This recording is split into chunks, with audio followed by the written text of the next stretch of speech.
Okay, next, the problems with SLIP. Now we all know what is a SLIP. It is a serial line internet protocol. Over the whenever we are using the OSI model and we are sending some data over the internet, we are using some number of protocols, and these protocols have the, in our syllabus we have the two protocols.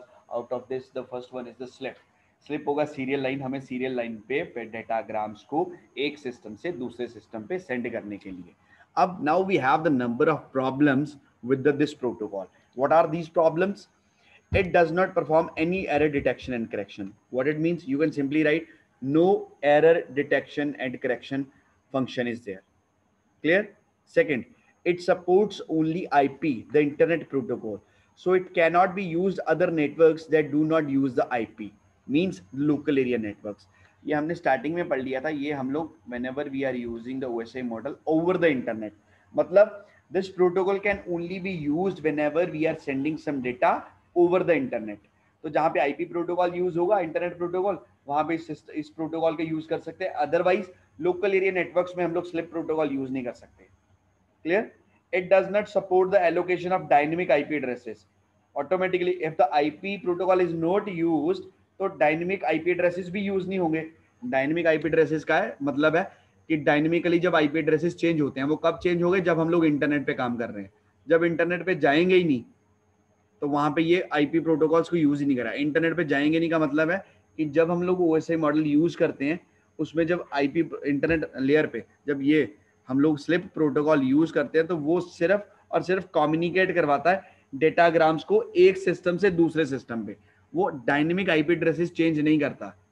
Clear? Static IP addresses पे चलता है. Static का मतलब है suppose ए का dynamic ए का IP address जो भी था, वो उसका सोर्स एड्रेस बन जाएगा, और रिसीवर का जो आईपी एड्रेस था वो उसका डेस्टिनेशन एड्रेस बन जाएगा. Now this protocol is responsible for sending the data packets from this IP address to that IP address defined. Clear? both uh, both the communicating systems should be assigned a specific IP address beforehand.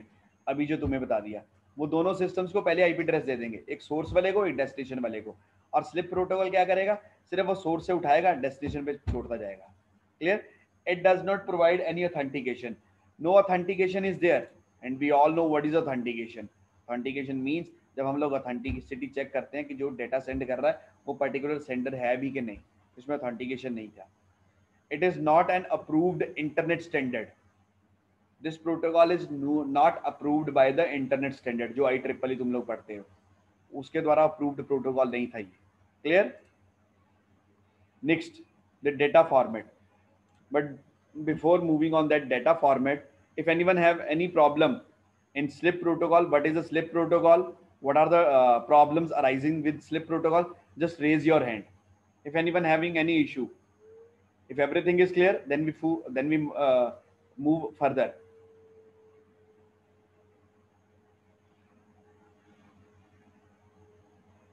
Okay, that's good. Everything is clear to everyone. Now हम लोगों ने पहले भी पढ़ा है, जितने भी packets हम लोग सेंड करते हैं वो सभी का डेटा फॉर्मेट होता है. डेटा फॉर्मेट का मतलब है जिस फॉर्म में वो पैकेट जा रहा है उसका इंटरनल फॉर्मेट क्या होता है. Clear? The data format of slip is, it consist of two things. The first part is data, second part is and flag. A special end character marks the end of the data. Data part means, अब as the diagram shows, it consists of two parts. The first part is data. Data मतलब जो data मैं तुम लोगों को send कर रहा हूँ वो पहले पार्ट में पड़ा होगा, और दूसरे पार्ट में एंड फ्लैग होगा which represents the end of that particular datagram. Clear? This is all about the slip. अब उसके बाद नेक्स्ट था PPP, that is point to point protocol. The PPP devised by IETF, that is Internet Engineering Task Force, to create a data link protocol for point to point lines that can solve all the problems of SLIP. Now they can introduce the new protocol that is called point to point protocol. और basically इसे बनाया क्यों गया था? जो slip protocols में जितनी भी नंबर ऑफ प्रॉब्लम्स आती थी उसको ओवरकम करने के लिए they proposed a new protocol, and that is called PPP, point to point protocol. Clear? It is the most commonly used data link protocol. Data link layer में the most common protocol that is used is called point to point protocol. Clear? It is used to connect the home PC to the ISP server. अब point ISP internet service provider, अभी हम लोगों ने पढ़ा वो dial up connection था, dial up connection करना पड़ता था, डबल क्लिक करते थे, पैकेट्स वहां जाते थे, रिसीव होते थे, एक्नॉलेजमेंट वापस आती थी, उसके बाद इंटरनेट चलता था. Now P2P means point to point protocol. Now the protocols they are connected with point to point connection, already connected. Whenever you start your home PC, automatically it can be connected with the ISP server. ISP means internet service provider, चाहे वो connect का लगवाया तुमने, net plus का लगवाया, Vodafone का लगवाया या जियो का लगवाया, ऑटोमेटिकली उससे कनेक्ट कर देगा. Clear? Now the next, this is all about the PPP. होता क्या है? Benefits of point to point protocol. PPP defines the format of the frame to be exchange between the devices.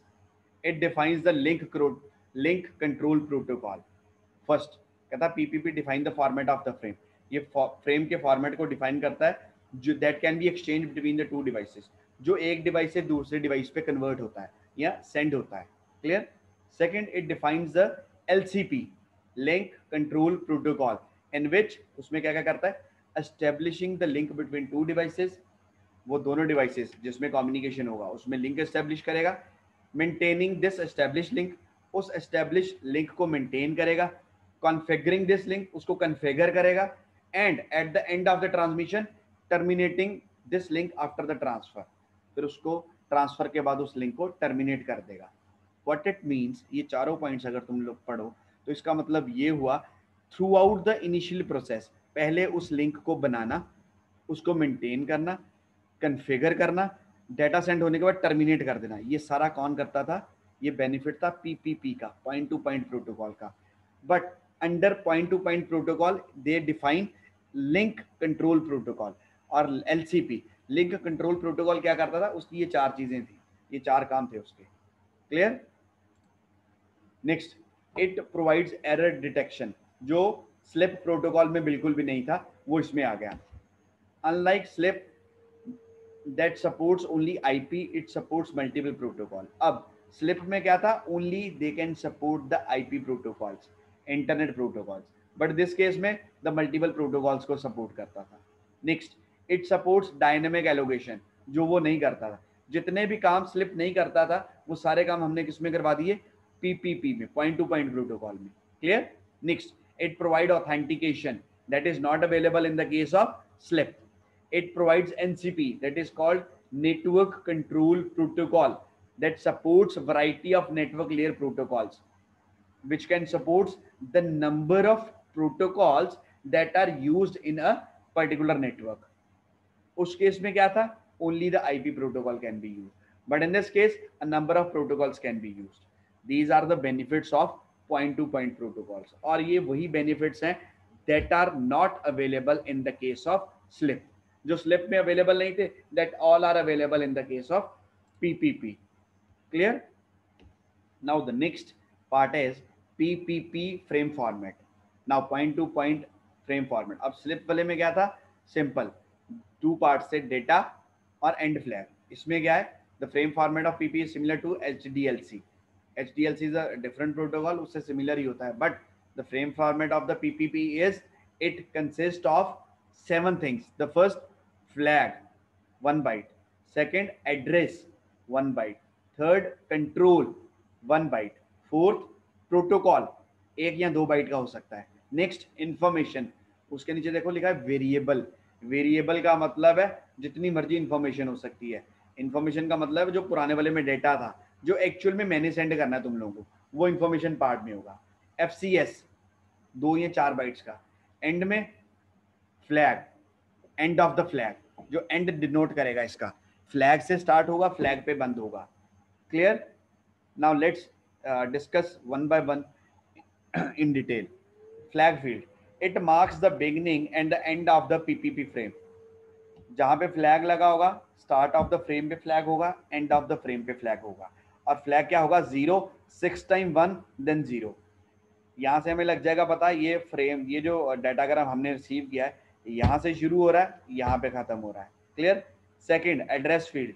This field is of 1 byte and it is always all the 8 positions are 1. This address is broadcast address, that is all stations accept the frame. Why all the 8 values are 1, ताकि हर एक station इसको accept कर सके. Station का मतलब है the number of systems. This is a address field. Third, control field. It is also a 1 byte. It uses the format of U-frame in HDLC. The value is always 6 times 0, then 1 1 to show that the frame does not contain any sequence number and there is no flow control and error control. Basically, control field क्या करता है? Control field का मतलब है ये show करता है कि इसमें कोई भी फ्लो कंट्रोल और एरर कंट्रोल अवेलेबल नहीं है, और it shows that the frame does not contain any sequence number. क्यों? सीक्वेंस नंबर किसमें होता था? सीरियल वाले में, स्लिप वाले में. इसमें कोई सीरियल नंबर नहीं है, तो कंट्रोल फील्ड तीन चीजें डिफाइन करेगा. No sequence number is there, no flow control is there, no error control is there. Clear? Next field, protocol. This field specify the kind of protocol of the data in the information field. ये number of protocols को बताएगा जो information field है. Information field में जितना भी data होगा, उस डेटा को जो प्रोटोकॉल सपोर्ट कर रहे होंगे, वो सारे प्रोटोकॉल्स किस में होंगे?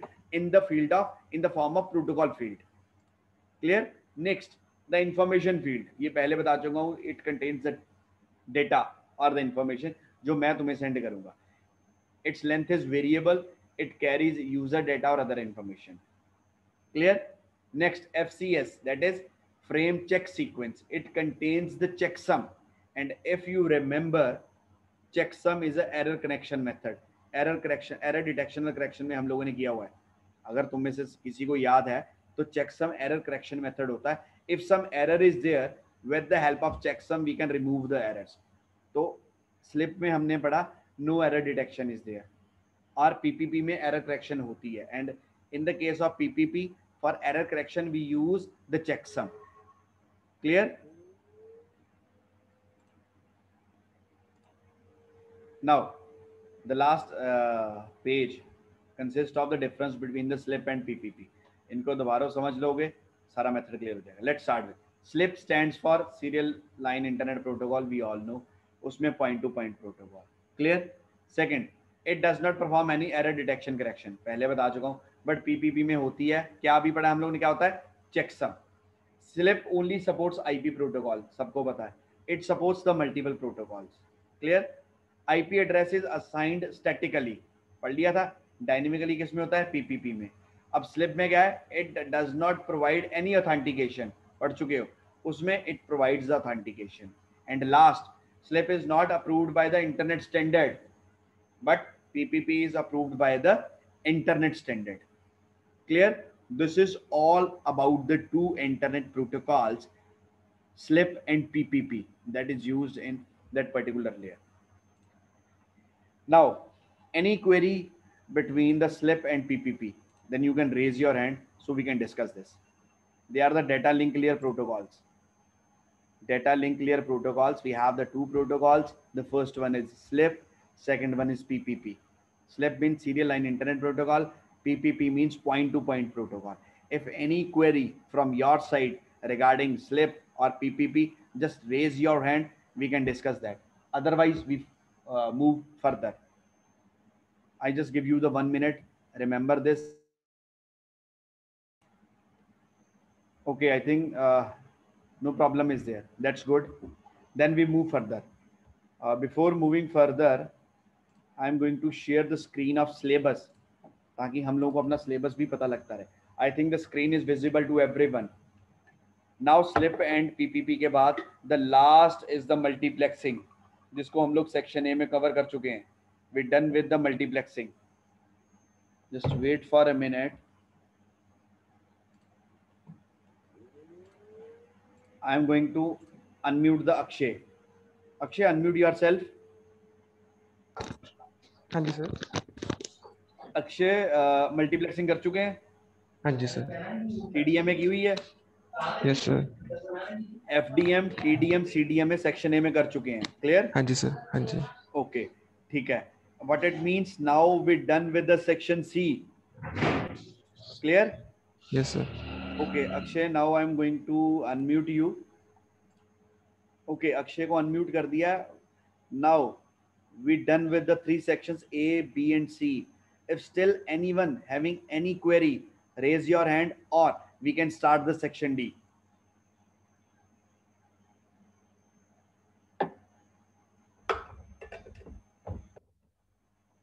Okay, that's good. Everything is clear to everyone. Now I'm going to stop this. Just look at the section D, because the screen is here and that is visible to everyone. The first topic is MAC sublayer, in which we are going to study the CSMA. The CSMA is a career sense multiple access protocol, in which we are going to find out the two formats of CSMA. CSMA slash CD. CD denotes for collision detection. And second is CSMA slash CA. CA means collision avoidance. Clear? Now I'm going to stop the screen, stop sharing the screen, and now start sharing the next screen, that is consists of CSMA. Okay, I think the screen is visible to everyone. Now let's start with the section D. इसको समझाने से पहले ना तुम्हें इसका वैसे बता देता हूँ, ताकि एक रफ सा आइडिया तुम्हारे माइंड में क्लियर होगा. Then it's easy to understand the CSMA concept. CSMA है क्या, पहले मैं तुम लोगों को समझा रहा हूँ. CSMA is a carrier sense multiple access. What it means, first MAC sub layer में क्या होता है, मल्टीपल एक्सेस का पहले कंसेप्ट आता है. मल्टीपल एक्सेस का मतलब है, suppose you all are sitting at your home. तुम सभी ने मेरे को डेटा सेंड करना है. अब एक ही बैंडविड्थ है, सेम नेटवर्क पे हमने डेटा सेंड करना. होगा क्या, मल्टीपल एक्सेस होगा. अब हो सकता है एक टाइम पे अक्षय डेटा सेंड कर रहा हो, साथ में साहिल भी सेंड कर रहा है और गौरव भी सेंड कर रहा है. व्हाट इट मींस, जो ट्रांसमिशन मीडिया है that is a single, we are working in a single network, but same transmission media को मल्टीपल पर्संस असेस कर रहे हैं. This is called multiple access. Multiple persons data send कर रहे हैं simultaneously at the same time towards me. This is called multiple access. Clear? और इससे पहले करियर सेंस. करियर सेंस का मतलब है, इस केस में क्या करते हैं हम लोग, करियर मतलब हो गया ट्रांसमिशन मीडिया, जो वायर पड़ी हुई है तुम्हारे और मेरे बीच.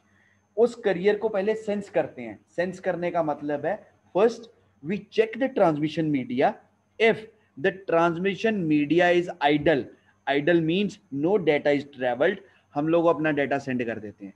इफ द ट्रांसमिशन मीडिया और the carrier is busy, then we have to wait for some time.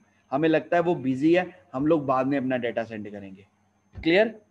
अब प्रॉब्लम क्या आती है, अब तुमने मेरे को डेटा सेंड करना था, तुमने करियर को सेंस किया. इट माइट बी पॉसिबल, ऐसा हो सकता है ना कि सेम टाइम पे एक से ज्यादा स्टूडेंट्स उस डेटा, उस करियर को सेंस करें. वो सभी को आइडल लगेगा, सारे अपना डेटा सेंड कर देंगे. जब सभी ने डेटा सेंड कर दिया तो number of chances are there कि कोलिजन अकर हो जाएगा जो डेटा तुमने मेरी तरफ सेंड किया था. तो इसमें होता क्या है, the number of collisions are there. तो उन कोलिजन्स को कैसे अवॉइड किया जाए. जहां पे कोलिजन हो गया, वो डेटा पैकेट्स क्या हो गए, वो तो खराब हो गए. वो डेटा पैकेट्स मेरे तक पहुंचेंगे ही नहीं.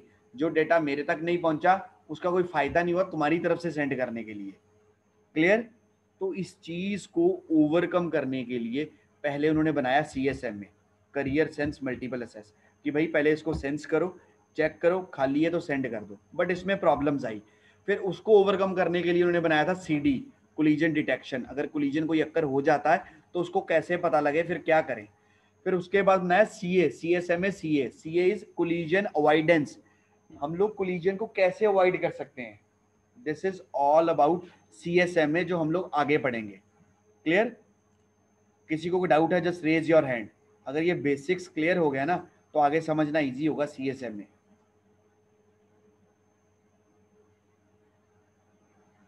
Okay, that's good.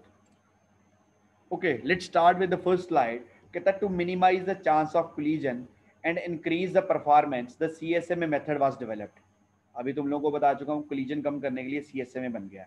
The chance of collisions can be reduced if a station sense the medium before trying to use it.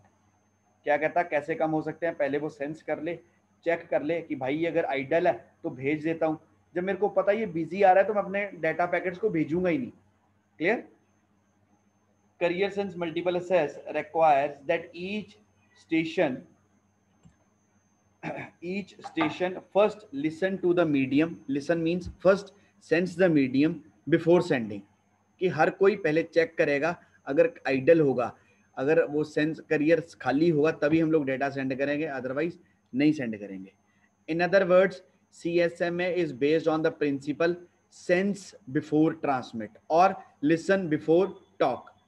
Clear? I think everything is clear to everyone. कहता है ये कौन सी policy पे डिपेंड था? Sense before transmit. भाई पहले check करो, if that carrier is idle, idle है, खाली है, एम्प्टी है, then send your data. If the carrier is busy, we have to wait. Busy का मतलब है कोई और डेटा सेंड कर रहा है, कोलिजन अक्कर हो सकता है, मैं वेट कर लूंगा, जब आइडल होगा तब सेंड करूंगा। Clear? CSMA can reduce the possibility of collisions, but it cannot eliminate it. अब इससे हुआ क्या कि कुछ नंबर ऑफ collisions कम हो गए, बट पूरी तरह से रिमूव नहीं हुए। Clear? The possibility of collision still exists because of the propagation delay. When a station sends a frame, it still takes time for the first bit to reach every station and for every station to sense it. A station may sense the medium and find it idle only because the first bit sent by the another station has not been yet received. कहता possibility collision की थी, क्यों हो सकता है? साहिल ने 10:02 पे मेरे को डेटा सेंड किया, तो पहला बिट 10:02 पे टुवर्ड्स माई सेल्फ आ गया। अब अक्षय ने क्या किया? 2:03 पे करियर को सेंस किया। करियर इज एम्प्टी बिकॉज उसने 10:02 पे डेटा सेंड कर चुका था। उसने 10:03 पे सेंस किया, आइडल है, उसने सेंड कर दिया। बट अभी 10:02 पे जो डेटा गया था, that is in between the path. तो होता क्या है, वो भी इन बिटवीन द पाथ था, तो उससे कोलाइड कर गया, अभी रिसीवर साइड पे पहुंचा नहीं था, in between the path collide कर गए, तो साहिल का डेटा भी रिमूव हो गया, अक्षय का डेटा भी रिमूव हो गया। तो ये पॉसिबिलिटीज थी कि still the number of collisions are there. Clear? अब नेक्स्ट ये डायग्राम है, वो जो तुम्हें अभी समझाया, ABCD, they are the stations who sends their data.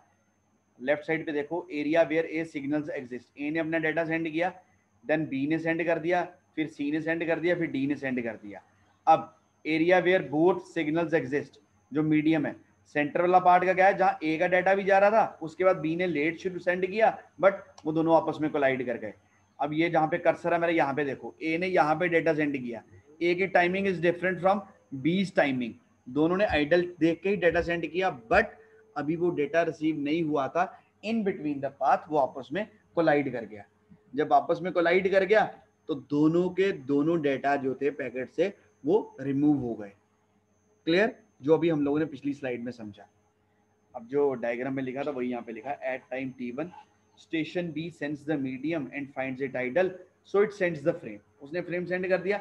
Eight time T2 is greater than T1, उसने T1 पे सेंड किया था, उसका टाइम खत्म हो गया। अब नेक्स्ट टाइम पे station C sends the medium, it finds the idle because at the time the first bit from the station B have not reached the station C. Station C also sends a frame, the two signals collide and both frames are destroyed. वही जो तुम्हें अभी example बताई, साहिल ने data 10:02 पे send किया sorry 10:02 पे data send किया, उसको 5 मिनट लगने थे रिसीव होने में, 10:07 पे रिसीव होना था। अक्षय ने करियर को सेंस किया 10:03 पे, उसने 10:03 पे देखा, सेंस किया, आइडल है, डेटा सेंड कर दिया, लेकिन 10:07 तक वो डेटा अक्षय वाला वहीं पे रहना था, तो वो आपस में कोलाइड कर गया। अगर रिसीव नहीं हुआ था, इसका फ्लो ज्यादा था, तो वहां पे जाके कोलाइड कर गया और दोनों के दोनों पैकेट्स डिस्ट्रॉय हो गए। क्लियर? क्लियर है? Next, the vulnerable time. Vulnerable का मतलब होता है वो टाइम, वल्नरेबल का मतलब होता है the possibility of entering the other one into the first position, कि मैंने डेटा सेंड किया हुआ था, अब वो वर्नेबल टाइम उतना होगा जब तक मेरा डेटा रिसीवर साइड पे नहीं पहुंचेगा और किसी और का डेटा वहां पे आके इंटरमीडिएट बन जाएगा, तो आपस में ऑटोमेटिकली कोलाइड कर जाएगा। Clear? The vulnerable time for CSMA is the propagation time. This is the time needed for the signal to propagate from one end of the medium to the other end. वही propagation time, vulnerable time मतलब जब तक एक end से data दूसरे end तक ना पहुंच जाए. When a station sends a frame and any other station tries to send a frame, during this time a collision will result. वही जो पहले पढ़ा. But if the first bit of the frame reaches at the end of the medium, every station will already have the heard the bit and will reframe from sending as shown in the figure. कहता अगर एक ने data send किया and that is received by the other side, after that the second sends the data, then it will be okay. But ऐसा होता नहीं है because CSM में नॉर्मली हम वो किस कंसेप्ट पे चलता है, सेंस बिफोर सेंड. जब मैंने सेंस किया, आइडल था, मैंने डेटा सेंड कर दिया, मेरे को नहीं पता कि अभी कोई और डेटा है जो जा रहा था और वो जो अभी रिसीवर साइड पे जाके पहुंचा या नहीं पहुंचा. Clear? And that is shown in the diagram. Look at this. At the T1 A sends the data. A ने डेटा सेंड कर दिया. Now at the next time B sends here. B ने डेटा सेंस किया, idle, it sends the data. At this time C sends the data, sends the carrier and sends the data. Same with the D first sends then sends the data. अब propagation time is equal to vulnerable time. वो कितना होगा जब A ने data send किया था और जब D का डेटा जाके रिसीव होगा. A वाला देखो T1 पे यहां से लेके from this end to the that end, they are the vulnerable time. What it means, suppose 10:02 पे पहला डेटा सेंड हुआ, 10:26 पे लास्ट डेटा रिसीव हुआ, तो वल्नरेबल टाइम होगा 10:02 से लेके 10:26 तक. वो 24 minutes they are the propagation time और vulnerable time. Clear? If any query just raise your hand. Propagation time नहीं समझ लगाओ या vulnerable time, just raise your hand. किसी को नहीं समझ आया तो.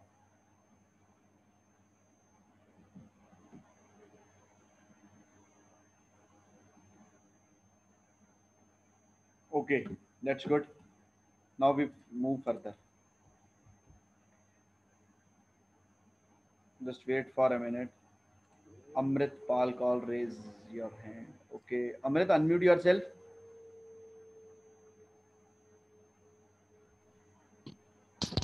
Good morning sir. Good morning. Sir ये टॉपिक नहीं समझ आया. कौन सा? सर ये वाला CSM में.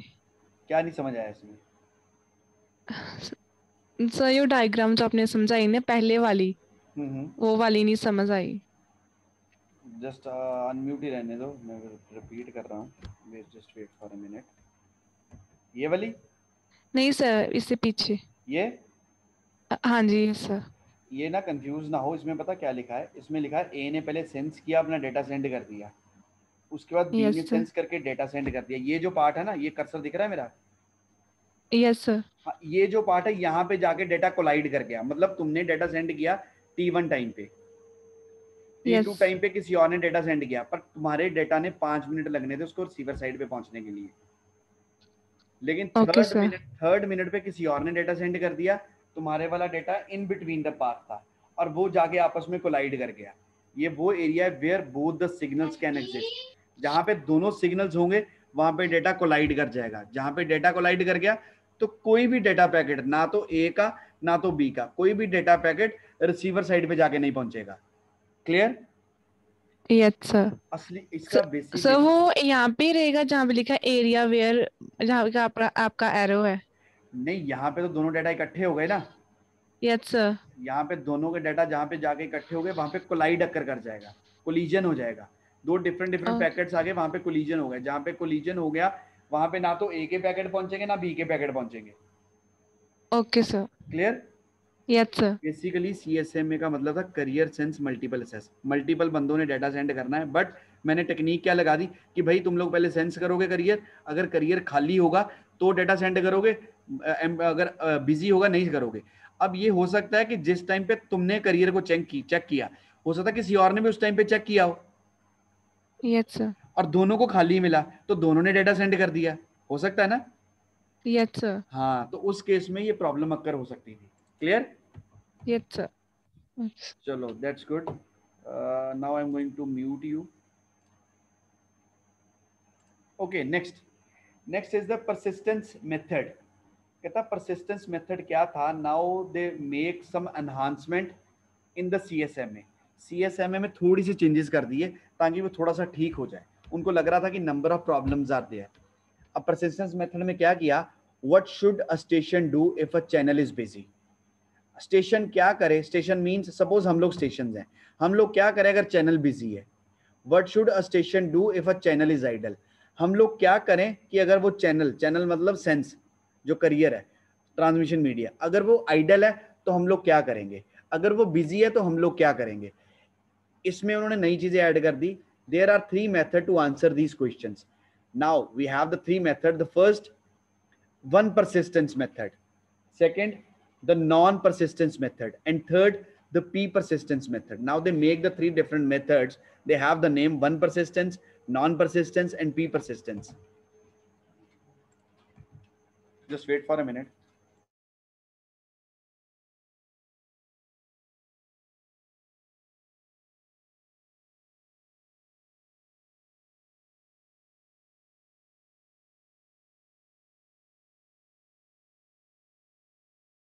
Okay, let's start with the first is the one persistence method. अब CSMA सबको पता है होता क्या है ना. Now we have the next method is the one persistence. कहता है the one persistence method is a simple and the straightforward.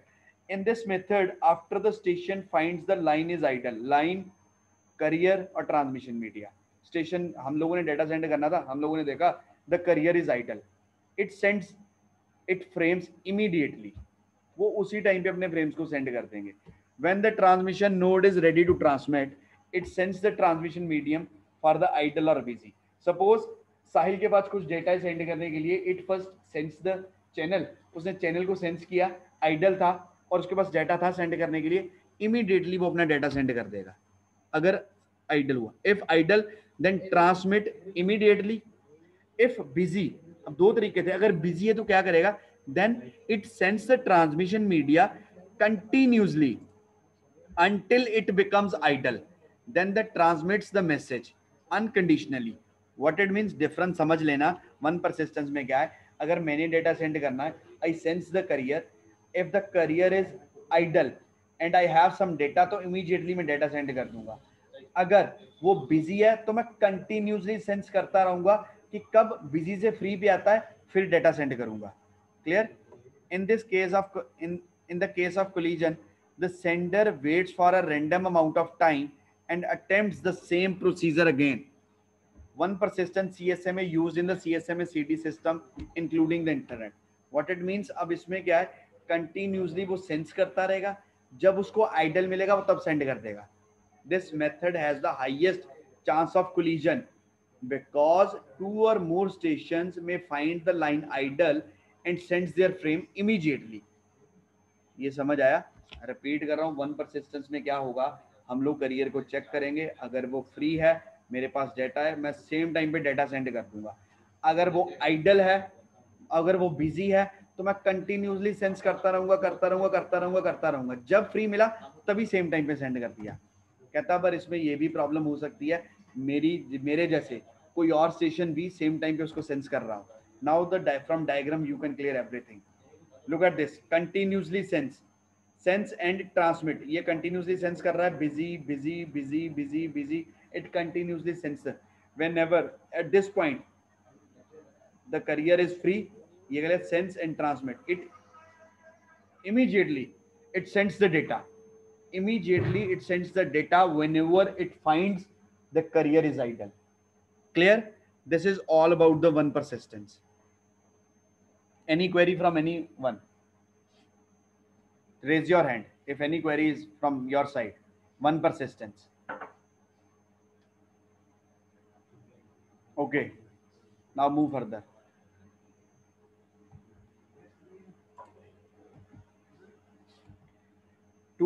Non-persistence.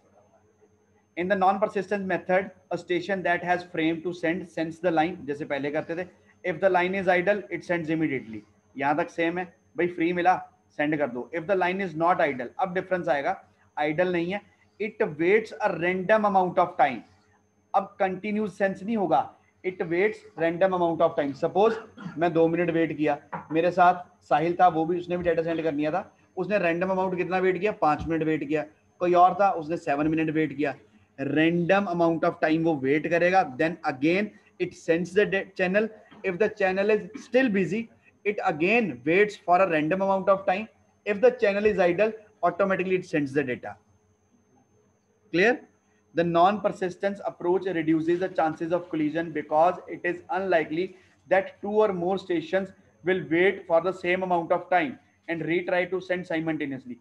कहता कुछ चांसेस कम हो गए। कैसे? साहिल ने सपोज करो 2 मिनट वेट किया और अक्षय था दूसरी साइड, उसने सिर्फ 1 मिनट वेट किया। उसने 1 मिनट वेट किया, उसको फ्री मिला, सेंड कर दिया, लेकिन साहिल ने सेंड नहीं किया। वन परसिस्टेंस में क्या था, कंटिन्यूसली सेंड करो, जहां पे फ्री है सेंड कर दो। इसमें क्या है, random amount of time wait करो। सपोज मैं था, मैंने कहा मैं 5 मिनट वेट करूंगा, उसके बाद सेंस करूंगा। क्लियर? अब ये है, इसका डायग्राम देखो, सेंस किया, ये सेंस बिजी, ये वेट, ये रैंडम अमाउंट है वेट का, देन सेंस, ये वेट। पहली वाली वेट का time is different from the second wait time, random amount of time, and that random amount of time is exist from 1 minute to 60 minutes, that depends upon the station. Clear? Random amount of time के लिए wait करोगे, data send करोगे, तो automatically हो सकता है तुम्हारा random time different हो किसी दूसरे रैंडम अमाउंट से, तो नंबर ऑफ कोलिजन्स क्या हुए, थोड़े से कम हो गए। Clear? Any problem? N persistence, any issue? Raise your hand. Okay, that's good.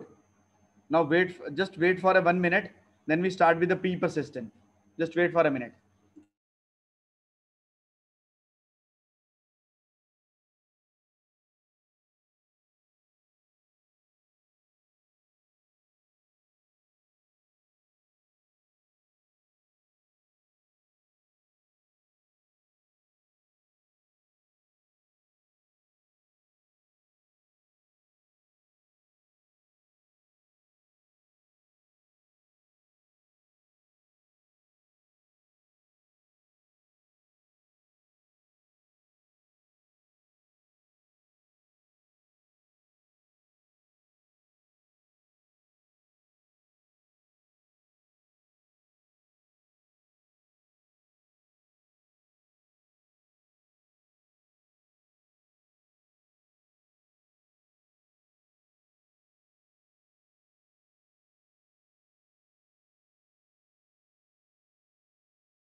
Okay students, I think जितना भी अब तक किया that's clear to everyone. Now we move further. पहले था one persistent, then N persistent, now the P persistent, the third method in which कहता when the transmitting node is ready to transmit data. जब हमारे पास data हमने send करना है, it sends the transmission medium for idle और busy. First हम लोग क्या करेंगे, चेक करेंगे ट्रांसमिशन मीडिया को, आइदर इट इज आइडल और बिजी. इफ आइडल, पहली condition, then it transmit immediately. वो तीनों में सेम रहेगा, तीनों में one persistent, N persistent, P persistent. whenever a station wants to send the data, it transmit the carrier. अगर वो फ्री है, same time it transmit immediately. Difference कहाँ आएगा अगर बिजी है. If busy, then it sends the transmission medium continuously until it become idle. Continuously उसको sense करता रहेगा जब तक वो आइडल ना हो, जो पहले वाले में हुआ था. But the difference is then transmit with probability p. Now you can transmit the packet with the probability of p. अब ये समझना, if the node does not transmit, it waits until the next available time slot. अगर उसने नहीं send किया, then again it waits for another time slot, then again sends the channel. Channel is busy, wait for some time, continuously sends the channel. Whenever it finds the channel is idle, then it sends the data, but the probability change. Now they send with the probability 1 minus p. First time probability p, नहीं send किया 1 minus p, next time 2 minus p. मतलब probability decrease करती जाएगी. क्यों decrease करेगी? Because उतना time late होता जाएगा जो मैंने डेटा सेंड करना था. पहले टाइम पे सेंड कर देता p प्रोबेबिलिटी से, नहीं सेंड किया, अगले टाइम स्लॉट की वेट की, 1 minus p प्रोबेबिलिटी हो गई. सपोज तब भी नहीं सेंड किया, अगले पे turn I, 2 minus p probability हो गई. Clear? The p persistent method is used if the channel has time slots with slot duration equal to or greater than the maximum propagation time. अगर maximum propagation time से बराबर या उससे ज्यादा होंगी, उस केस में ये यूज होगा. And we all know what is propagation time. Vulnerable time is equal to the propagation time, पढ़ चुके हो. The P persistence approach combines the advantage of the other two strategies. It reduces the chances of collision and improves efficiency. Automatically efficiency improve हो जाएगी. This is all about the p persistence, and this is the diagram. Look at this. Continuously sense busy था. Whenever it find a time slot is given. Now it depends upon you. If you sends your data in the first time slot, you sends with the probability p. Suppose you wait for some time. Now the next time slot come in this. जहाँ पे cursor है देखो. Now in which whenever you sends your data, 1 minus p probability. Then again 2 minus p probability. 3 minus p probability. Probability decreases whenever time slots are increases. Clear? In this method, after the station finds the line idle, it following steps. वही जो तुम्हें समझाया वो भी अभी बताएगा ये. With the probability p, the station sends its frame. With probability q is equal to 1 minus p, the station wait for the beginning of the next time slot. Next time slot पे send करेगा तो 1 minus p probability होगी. If the line is idle, it goes to the step 1. Step 1 पे जाएगा. Step 1 क्या था? With probability p से send कर देगा. If the line is busy, it act as a thought of a collision has occurred and uses the back off procedures. Back off procedure मतलब again wait for another time slot, then the probability 2 minus p send कर दिया, ठीक है. Then waits for another time slot, probability 3 minus p. Clear? यहाँ तक किसी को problem है तो बताओ. तीनों की डायग्राम इकट्ठी आएगी, इन तीनों डायग्राम्स में तुम्हें सारा क्लियर हो जाएगा.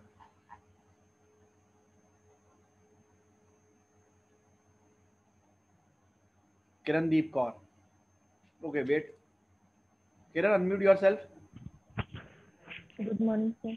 Good morning. सर वो पी रेजिस्टेंस दोबारा समझा दो. P जो अभी किया है, हाँ जी सर. P में मेरी अनम्यूट पे रहो, कोई बात नहीं. मैं तुम्हें अभी ये देखो, डिफरेंस सिर्फ एक ही है. P में पता क्या करना है? सपोज तुमने डेटा सेंड करना है, ये डायग्राम से समझो.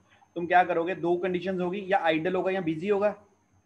Yes sir. क्लियर? बिजी है तो क्या करोगे? कंटिन्यूसली सेंस करते रहोगे, करते रहोगे, करते रहोगे, करते रहोगे, करते रहोगे, वेट करोगे. जब तुम्हें आइडल मिल गया, नाउ डिपेंड्स अपॉन यू, तुम अभी अपना डेटा सेंड कर सकते हो. टाइम स्लॉट्स हैं वहाँ पे. ये टाइम स्लॉट तुम्हें शेयर स्क्रीन पे दिख रहा होगा, ये फर्स्ट टाइम स्लॉट. अगर sir. तुमने यहाँ पे अपना डेटा सेंड कर दिया तो we send our data with the probability p कि p प्रोबेबिलिटी है ये हमारा डेटा वहां पे जाके रिसीव हो जाएगा। क्लियर? Yes, sir. अगर तुमने अपना डेटा नहीं सेंड किया, सपोज तुमने कहा नहीं अभी मैंने नहीं सेंड करना, so you have to wait for another time slot. फिर सेकंड टाइम स्लॉट में जाओगे तुम, सेकंड टाइम स्लॉट में जैसे जाओगे प्रोबेबिलिटी कम होती जाएगी, फिर थर्ड टाइम स्लॉट आ जाएगा प्रोबेबिलिटी और कम हो जाएगी। मींस हम लोग कंटिन्यूसली सेंस करेंगे, फ्री है डाटा सेंड कर देंगे, बिजी है वेट करेंगे, बट इसमें टाइम स्लॉट्स होंगे, प्रोबेबिलिटी ऑटोमेटिकली चेंज होती जाएगी। तभी ऊपर लिखा है प्रोबेबिलिटी, ये लिखा है ये देखो, probability outcome does not allow transmission. जितना वेट करते जाओगे उतनी प्रोबेबिलिटी कम होती जाएगी। क्लियर? किरणदीप कौर, किरण क्लियर हो गया? Yes, sir. हो गया clear. अब okay, I am going to mute you. अब एक चीज और, तीनों की डायग्राम इकट्ठी है, इजीली समझ आ जाएगा। जिसने नहीं पुराना कुछ समझा, रिपीट कर रहा हूं। ये पहला आ गया वन परसिस्टेंट। इसमें क्या पढ़ा था ये देखो, चैनल, चैनल को सेंस किया, दो कंडीशंस हैं, busy again sense, busy again sense, idle sends the data, station can transmit. ये होगा वन परसिस्टेंस। ठीक है। सेकंड पी परसिस्टेंस पे क्या था, चैनल को सेंस किया, if a busy wait randomly, ये लिखा गया, ये डिफरेंस हो गया। आइडल पे देखो, तीनों के आइडल पे देखोगे it transmits the data. Second वाले पे नॉन परसिस्टेंस पे क्या है, wait random amount of time then sends the data. Clear? Third आ गया, थर्ड पी परसिस्टेंस, चैनल को सेंस किया, आइडल है तो send probability outcome. Probability outcome किस पे डिपेंड करेगी कि कौन से टाइम स्लॉट पे तुमने डेटा सेंड किया। If you sends at the first time slot p, second 1 minus p, third 2 minus p. Clear? Probability outcome, if the probability outcome is less than p, the main probability, wait for a slot, slot की wait करेंगे, then sense the channel, अगर busy है, अगर idle है तो again idle पे जाके execute कर देंगे, अगर busy है then we have to wait for use back of process as through collision occurred, then we have to wait for some another time amount, कि उतने टाइम के लिए, उतने टाइम स्लॉट के लिए वेट करेंगे, वो कंप्लीट होगा, उसके बाद एग्जीक्यूट करेंगे। क्लियर?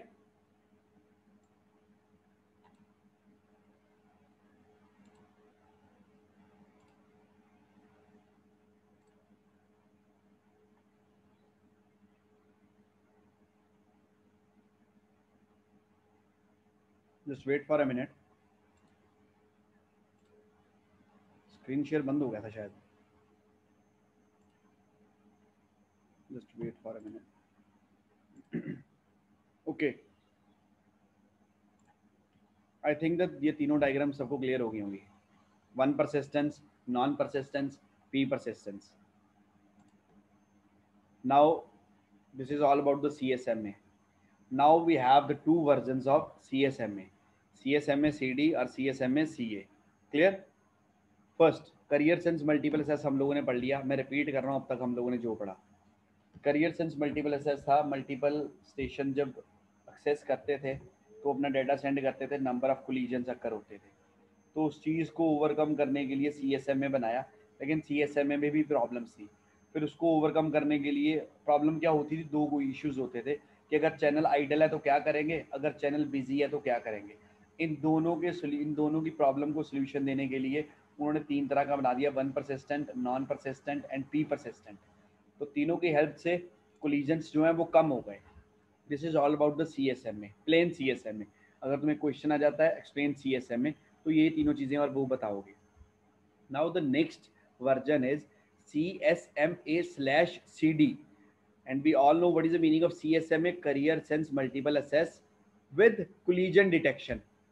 अब इसमें क्या होगा, collision detection भी थी, अब इसमें पढ़ते हैं कैसे थी। The CSMA method does not specify the procedure following a collision. Career sense multiple assess with collision detection augments the algorithm to handle the collision। कहता नॉर्मल CSMA में collision detection नहीं होती थी, बट CD जब add हो गया तो collision detection की ऑप्शन इसमें ऐड कर दी गई। In this method a station monitors the medium after it sends a frame to see if the transmission was successful. अब इसमें क्या था, जब तुमने अपना डाटा सेंड कर दिया तो हम लोग वेट करते थे अपने वाले डाटा की कि वो जहाँ पे जाके रिसीव हुआ कि नहीं, उसकी ट्रांसमिशन सक्सेसफुल हुई कि नहीं। If so the station is finished, अगर ऐसा हो जाता है तो station finished it's work. However, there is a collision on the frame is sent again. If any collision is there, the frame is sent again. To better understand CSMA-CD, let us look at the first bits transmitted by the two stations involved in the collision. Although each station continue to send bits in the frame until it detects the collision, we show that happens as the first bit collide. कहता अब इसमें क्या था, suppose दो station ने अपनी first bit collide send की, वो फर्स्ट बिट जाके कहीं पे कोलाइड कर गई। जब वो कोलाइड कर जाती है तो बाकी के स्टेशंस को वेट करवानी है कि तुम लोग अपने वाला डाटा सेंड नहीं करोगे, because already the collision is occur there. Collision वहां पे अक्कर हो चुका है, तुम लोग भी अपना डाटा सेंड करोगे, वो भी जहाँ पे कोलाइड कर जाएगा और डाटा डिस्ट्रॉय हो जाएगा। ये मेथड था। अब उसको अचीव कैसे करते थे? Now look at the diagram. At T1 first bit of A it sends, but at T4 A is collision detection and abortion. B T4 पे कहाँ पे जाके हुआ? फर्स्ट बिट ऑफ C के साथ। जहाँ पे कर्सर चेक करो मेरा, ये A जा रहा था, A का बिट जा रहा था, ये C का बिट यहाँ से आ रहा था, C का बिट यहाँ पे जाके कोलाइड कर गया, means the collision occur. Whenever a collision is occur तो होगा क्या, we have to send the signals to the other transmission mediums कि भाई थोड़ी देर वेट करो, कोलिजन अक्कर हो गया हुआ है। जब तक वो क्लियर नहीं होता तब तक कोई भी अपना डेटा सेंड नहीं करेगा। ये नेक्स्ट स्टेप पे देखो, cease collision detection and abortion.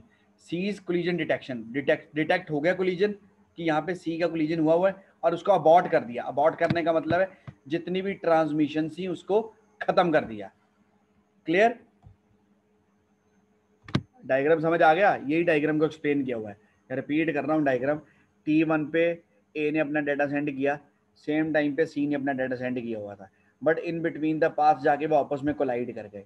जब सी का कोलिजन अक्कर हुआ तो उसने वहां पे मैसेज जनरेट कर दिया, सी कोलिजन डिटेक्शन हो गई है एंड अबॉर्शन। अबॉर्शन का मतलब है जितने भी तुम लोग अपने फ्रेम्स को सेंड करने वाले हो सभी को अबॉर्ट कर दो, ऑलरेडी वहां पे कोलिजन अक्कर हो चुका हुआ है। Clear? At time T1, station A has executed its persistence procedure and start the sending bits of its frame. T2 पे क्या किया? C has not sensed the first bit sent by the A. Station C executes its persistent procedure and starts sending the bits in the frame, which propagate both to the left and to the right collision occur sometimes after T2. A ने send किया T1 पे, T2 पे C ने नहीं check किया कि A का data send हुआ था, उसने अपना वाला डाटा सेंड कर दिया और इन बिटवीन द पाथ जाके वो कोलाइड कर गया। Station C detects a collision at time T3 when it receives the first bit of A's frame. Station C immediately abort transmission. अब हुआ क्या? This is the difference. Station C का जब data पहला बिट जाके A के साथ collide किया, उसको लग गया पता कि कोलिजन अक्कर हो गया। सेम टाइम पे स्टेशन C ने अपने वाले डेटा को अबॉर्ट कर दिया सेम टाइम पे इमीडिएटली। क्यों? क्योंकि जी ऑलरेडी कोलिजन अक्कर हो चुका था, उसका पहला बिट कोलाइड कर चुका था, बाकी के बिट को उसने अबॉर्ट कर दिया। उसको पता था अगर अबॉर्ट नहीं करता तो ऑटोमेटिकली वो कोलिजन ही अक्कर होना था। Clear? Next, station A detects collision at time T4 when it receives the first bit of C. T4 पे ए स्टेशन को लगा पता कि C का पहला बिट कोलाइड कर गया है। It also immediate abort transmission. T4 पे जाके ए ने अपनी सारी ट्रांसमिशंस को अबॉर्ट कर दिया। As we see to the figure that A transmits for the duration T4 minus T1. What it means? A4 ने T1 पे अपनी ट्रांसमिशन स्टार्ट की थी, T4 पे जाके उसको लगा पता कि C का पहला बिट कोलाइड कर गया है, तो T4 पे जाके उसने अपनी ट्रांसमिशन को अबॉर्ट कर दिया। क्लियर? और C ने कब किया था? T3 पे जाके। T2 पे उसने डाटा सेंड किया था, T3 पे उसको लग गया था कोलिजन अक्कर कर गया। C transmit for the duration T3 minus T2. Later we show for the protocol to work the length of any frame divided by the bit rate, and this protocol must be more than either of these durations. यहाँ तो क्या था? T2 पे उसने data send किया, T3 पे जाके collide कर गया, तो उसका ट्रांसमिशन ड्यूरेशन टाइम क्या हो गया? T3 minus T2.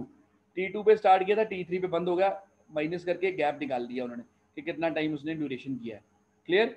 Eight time T4 the transmission of A's frame though incomplete is aborted. At time T3, transmission of B's frame, though incomplete is aborted. Aborted means already the collision is occur whenever a first bit of any station is collide at the same time the signal sends to that particular station, and at that particular time they abort all the transmission. Clear? यहां तक भाई किसी को नहीं समझ आया तो या ये concept, raise your hand.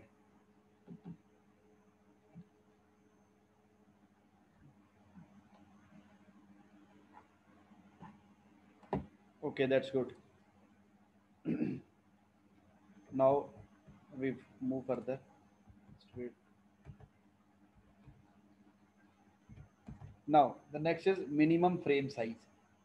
For CSMA CD to work, we need a restriction on the frame size. कहता है इसमें हम लोग frame size को minimum कर देते हैं. क्यों करते हैं? Before sending the last bit of the frame, the sending station must detect a collision if any and abort the transmission. अभी पढ़ चुके हो. ए ने डाटा सेंड किया था, पहली बिट उसकी कोलाइड कर गई, T3 पे जाके उसको मैसेज लग गया पता, T4 पे उसने सारी अबॉर्ट अपनी जितनी भी ट्रांसमिशन थी सभी को अबॉर्ट कर दिया. अब T1 पे शुरू हुआ, T4 पे जाके अबॉर्ट किया. सपोज T8 तक उसने अपना डाटा सेंड करना था, तो उसका फ्रेम साइज कितना हो गया 8. तो 8 मिनट्स तक वो रिस्क में था कि अपना डाटा सेंड करता, कहाँ पे कोलिजन अक्कर होता, उसको अबॉर्ट करना पड़ता. कहता इसी फ्रेम साइज को छोटा कर दो. फॉर एग्जाम्पल 2 मिनट का फ्रेम साइज होता, T1 पे डाटा सेंड करता, T2 पे जाके रिसीव हो जाता, कोलिजन T3 पे अक्कर हुआ था, इसका डाटा सारा पहुंच जाना था, तो T3 पे कोलिजन अक्कर होता, तो कोलिजन अक्कर होना नहीं था T3 पे. क्यों? T2 पे जाके वो फ्रेम जाके रिसीवर साइड पे पहुंच जाना था. इसलिए minimize the frame size. Clear? This is so because the station, once the entire frame is sent, does not keep a copy of the frame and does not monitor for the line of collision detection. Therefore, the frame transmission time must be at least 2 minutes, the maximum propagation time. If the two stations involved in a collision are the maximum distance apart, the signals from the first takes time to reach the second, and effect of the collision take another time to reach the first. So the requirement is that the first station must still be transmitting after. वही जो तुमने अभी समझाया, frame size ज़्यादा होगा, जब collision occur होगा तब वो अपने वाले स्टेशन को सेंड करेगा सिग्नल कि कोलिजन अक्कर हो गया. जितने टाइम पे स्टेशन के पास वो सिग्नल जाएगा, हो सकता है उतने तक उसने और डाटा सेंड कर दिया. लेकिन जब फर्स्ट बिट कोलाइड कर गया तो ऑटोमेटिकली वी अज्यूम कि जितने भी नंबर ऑफ बिट्स वो पैकेट्स की फॉर्म में जो हम लोग सेंड कर रहे हैं वो सारे कोलाइड कर जाएंगे, because a collision is occur there. इसीलिए फ्रेम साइज को हम लोग मिनिमम कर लेते हैं. क्लियर? अब ये कहता, इसमें बताया उन्होंने A sends the data at T1, वो ब्लू वाला देखो, T1 पे उसने डाटा सेंड किया, T4 तक उसने डाटा सेंड किया, T1 से T4. ट्रांसमिशन टाइम क्या होगा T1 से लेके T4. A detects collision and abort. A ने कोलिजन कब डिटेक्ट किया? T4 पे जाके. और T4 पे जाके ये रेड पॉइंट देखो, सी ने इस पॉइंट पे T2 पे, ये T2 है, T2 पे सी ने डाटा सेंड कर दिया था जो कोलाइड कर गया T1 के साथ. T2 पे टाइम T2 पे ए को लग गया था पता कोलिजन अक्कर हो गया है, लेकिन ए ने डिटेक्ट कब किया? T4 पे जाके. मतलब T2 से लेके T4 तक जितने भी बिट्स उसने सेंड किए वो सारे के सारे कोलाइड होंगे. क्लियर? T1 पे ए ने डाटा सेंड किया, T2 पे सी ने डाटा सेंड कर दिया था, लेकिन T2 पे जाके जब वो कोलाइड कर गया, ए को T4 पे जाके पता लगा, तो T2 से लेके T4 तक जितने भी बिट्स सेंड होंगे they all are part of the collision. तो सारे के सारे बिट्स क्या हुए? कोलाइड करके. अब सी ने T2 पे डाटा सेंड किया, सी की तरफ आ जाओ, T2 पे, T3 पे उसको लगा पता कि कोलिजन अक्कर होगा, यहाँ पे ये देखो, तो नीचे सी डिटेक्ट्स कोलिजन एंड अबॉर्ट. सी कब अबॉर्ट किया? T3 पे, लेकिन स्टार्ट कब हुआ था? T2 पे. तो 1 मिनट में उसने जितना भी नंबर ऑफ बिट्स ट्रांसमिट किए वो सारे they are the part of the collision. तो जितने भी bits they become the part of the collision वो सारे अबॉर्ट हो गए. क्लियर? ये फ्लो डायग्राम उसका, ये फ्लो डायग्राम में वही दिया है जो हम लोगों ने अब तक जितना भी हम लोगों ने पढ़ा है उसको, उसका फ्लो डायग्राम बना दिया. ये स्टार्ट, ये टाइमिंग से, अगर 0 apply one of the persistence method, कोई भी परसिस्टेंस मेथड यहाँ पे अप्लाई कर देंगे. कर्सर देखो यहाँ पे, एलिजिबल फॉर ट्रांसमिशन और कोलिजन डिटेक्शन। अगर यस तो कोलिजन डिटेक्टर पे चेक करेगा, कोलिजन डिटेक्ट नहीं हुआ तो सक्सेस। ये सिंपल था, कोई कोलिजन अकर नहीं हुआ यहाँ पे, पहले यहाँ पे चेक करेगा, no collision is there, they move further, collision detection के लिए चेक करेगा। अगर कोलिजन नहीं हुआ सक्सेस इज देयर, कोई भी कोलिजन नहीं हुआ जब हमने डाटा सेंड किया था। अब यहाँ पे आ जाओ पहले वाले येलो पे, ट्रांसमिशन डन और कोलिजन डिटेक्शन। यस पे क्या था, यहाँ चला गया, if the no transmission is transmit and receive, then it again sends the data, then again check if the now if it clear this position it can check the collision detection। अगर नहीं हुआ तो success हो गया, अगर हुआ तो क्या करेंगे, यस पे देखो, sending a jamming signals, jam signals send कर देंगे। जैम सिग्नल्स का मतलब था, अब याद रखो, ए ने T1 पे डाटा सेंड किया, T2 पे जाके कोलाइड अक्कर कर गया, T4 पे जाके ए को लगा पता कोलिजन अक्कर हो गया। ए को कैसे लगा पता कोलिजन अक्कर हो गया, जैम सिग्नल्स प्रोड्यूस हुए, वो ए के पास पहुंच गए, sending a jam signals. Now के, ये टाइमिंग था, टाइमिंग ऐड बाय 1, जितने टाइम पे वो सिग्नल जाके वहां पे जाके ऐड होंगे। इफ द के इज लेस देन के मैक्स, ऑटोमेटिकली वो कम होगा, बिकॉज ड्यूरेशन टाइम से पहले कोलिजन अक्कर कर गया। यस तो उसको क्या करेगा, वो अबॉर्ट कर देगा।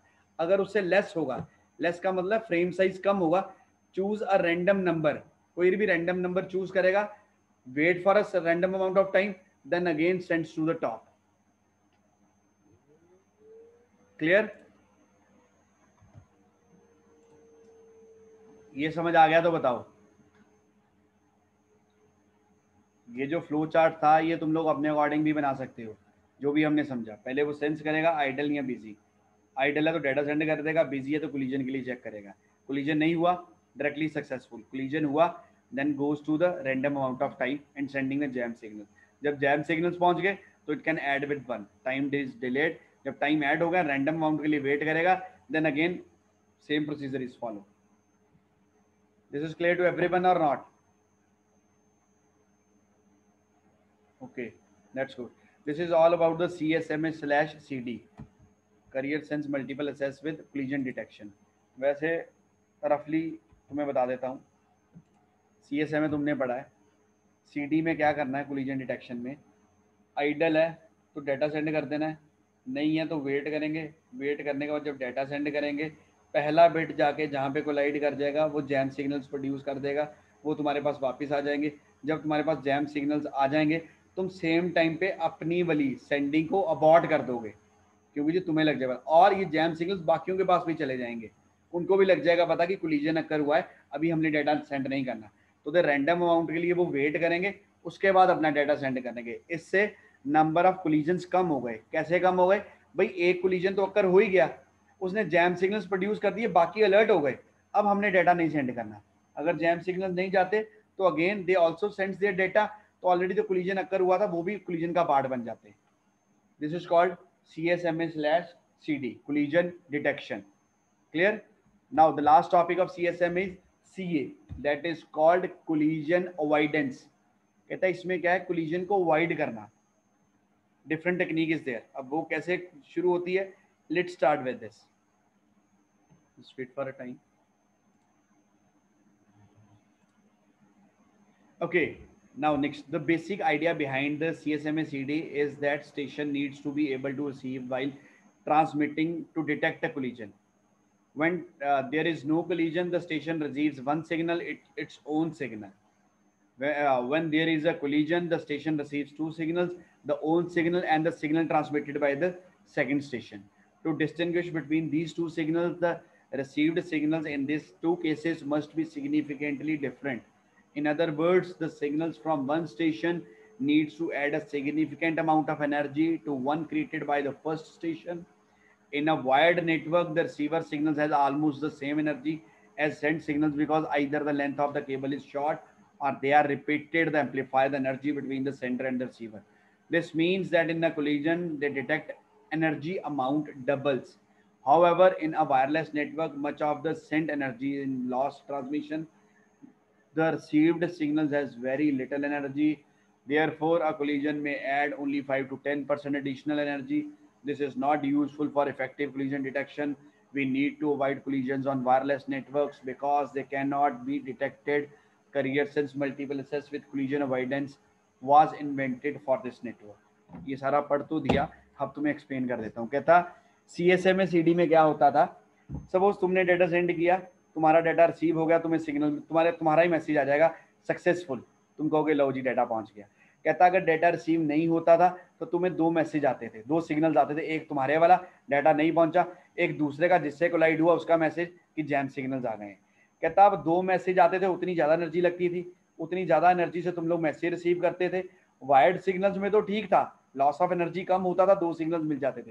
कहता बट जब CSMA CD वायरलेस में यूज करते थे लॉस ऑफ एनर्जी हो जाता था, एनर्जी का लॉस हो जाता, सिग्नल वीक हो जाते थे। वीक सिग्नल जब हमारे पास पहुंचते थे तो कई बार क्या होता था, सिग्नल ही हमारे पास पहुंचता था, दूसरा सिग्नल नहीं पहुंचता था। जब दूसरा सिग्नल हमारे पास नहीं पहुंचता था तो हम लोग अज्यूम करके चलते थे कि कोलिजन हुआ भी है कि नहीं, only in the case of wireless, clear, not in the case of wired, only in the case of wireless. तो कहता उस केस में हमने क्या किया, CA बना दिया, कोलिजन अवॉइडेंस बना दिया। भाई कोलिजन को अवॉइड ही कर दो तो उसको डिटेक्ट करने की जरूरत ही नहीं पड़ेगी। If we avoid the collision then no need to detect the collision. Avoid ही कर दिया, कोलिजन हुआ ही नहीं तो डिटेक्ट ही नहीं करना पड़ेगा। Clear? Now we can say that the level of energy in a channel can have the value, ये छोड़ो इसको, मैं तुम्हें वैसा कहता एनर्जी लेवल का मतलब था सिग्नल जब भी रिटर्न हो गया थे। अगर ये नहीं भी लिखोगे तो भी चलेगा, एनर्जी लेवल नहीं लिखोगे अपने उसमें एग्जाम में आ जाएगा तो भी चलेगा, वैसे समझा देता हूँ।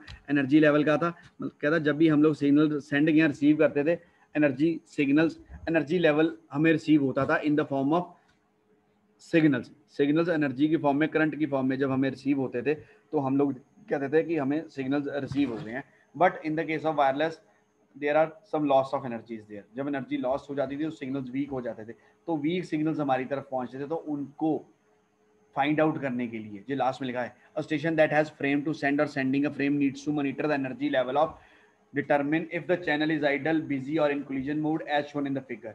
कहता चाहे तुमने डेटा सेंड करना है, चाहे तुमने रिसीव करना है, चाहे कोलिजन अकर हो गया, चाहे तुम लोग कोलिजन के बाद सिग्नल रिसीव कर रहे हो, वो सारा एनर्जी लेवल पे डिपेंड करता था। अब वो एनर्जी लेवल हाई होना चाहिए इन एवरी केस, जितना एनर्जी लेवल हाई होगा उतना सिग्नल लेवल हाई होगा, जितना सिग्नल लेवल हाई होगा उतने इजीली हम लोग सिग्नल से रिसीव करेंगे। Same in the case of this, energy level is high, frame transmission मतलब फ्रेम ट्रांसमिट हो रहा है, ये आइडल, यहाँ पे आइडल था यहाँ से लेके यहाँ तक, but collision is occur there, collision is occur there again, उससे पहले भी फ्रेम ट्रांसमिट हुआ, मतलब पहले फ्रेम ट्रांसमिट हुआ, फिर कोलिजन अकर हुआ, फिर फ्रेम ट्रांसमिट हुआ, everything is on the place. How? Because the energy level is high. Energy level का मतलब है energy is responsible to send your signal from one end to the other end. जितने भी signal जाएंगे, चाहे वो successful का सिग्नल हो, चाहे वो कोलिजन का सिग्नल हो, चाहे कोई भी सिग्नल हो, तो उसमें एनर्जी लेवल हाई चाहिए। Clear? Next, collisions are avoided through the use of CSMA CA three strategic strategies. Now the main concept is, कहता CA वर्क कैसे करता था collision avoidance में, we have three strategies, ये सबको याद होनी चाहिए। we have three strategies in the case of collision avoidance। पहली, the interframe space, second the contention window, third acknowledgement। ये तीनों डिफाइन करोगे CSMA CA में। क्लियर? ये डायग्राम तुम्हें पहले ये पढ़ लेते हैं तीनों, फिर डायग्राम समझाता हूँ ये वाली। पहला, इंटरफ्रेम स्पेस, कहता first collisions are avoided by deferring the transmission if the channel is found idle। when an idle channel is found the station does not send immediately। पहले हमने जितना भी पढ़ा उसमें हमने एक ही चीज पढ़ी, whenever a channel is idle send immediately। कहता इसमें नहीं करेंगे, it waits for a period of time called IFS, interframe space. Suppose तुमने डाटा सेंड करना है, तुम्हें चैनल आइडल मिला, तुम आइडल पे तुम डाटा नहीं सेंड करोगे, you have to wait for some amount of time and that some amount of time is known as interframe space. Even though the channel में appears idle when it is sensed a distant station may have already started transmitting, the distant station's signal has not yet reached the station, the IFS time allows the front of the transmitted signals by distant stations to the station। if after the IFS time the channel is still idle, station can send, but it still needs to wait a time equal to the contention time। the IFS variable can also be used to propertize stations or the frame space. For example, a station that is assigned shorter IFS has a higher priority. Repeat कर रहा हूँ IFS. अब तक हमने जितना भी पढ़ा, हमने ये पढ़ा whenever a channel is idle, immediately sends the data.